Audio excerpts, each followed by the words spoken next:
Pemirsa, terima kasih Anda masih bersama kami di Liputan Metropolis Malam. Viral di media sosial diduga oknum bidan di Kota Prabu Mulih melakukan malpraktek yang menyebabkan nyawa seseorang meninggal dunia. Oknum bidan berinisial ZN ini diduga menjabat sebagai lurah di Kota Prabu Mulih.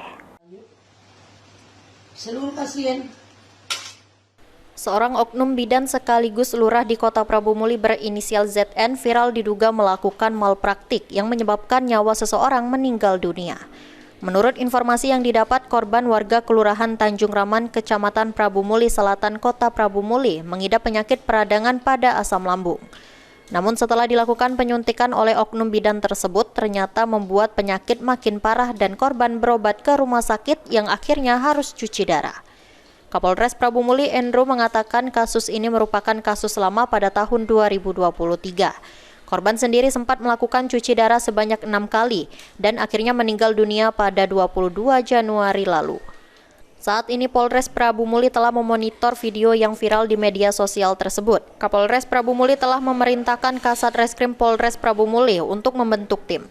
Jadi kita memonitor dari media sosial, di mana ada sebuah akun yang memposting terkait dengan adanya dugaan malpraktik seorang oknum bidan yang ada di Kota Prabu Mulih.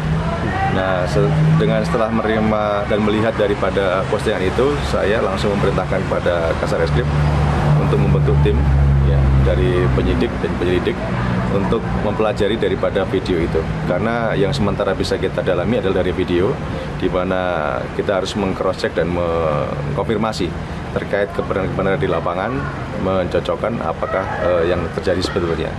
Memang kasus sudah lama, tahun 2023, mungkin dari hasil video itu tentunya kami akan melakukan klarifikasi.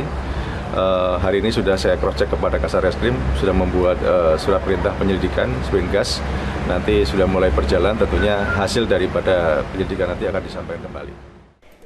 Saat ini belum ada laporan yang masuk ke Polres Prabu Mulih. Kapolres Prabu Mulih menghimbau agar pihak keluarga segera membuat laporan. Kalaupun tidak ada, sudah ada laporan informasi sebagai dasar penyidikan. Anggi Perkasa, PAL TV.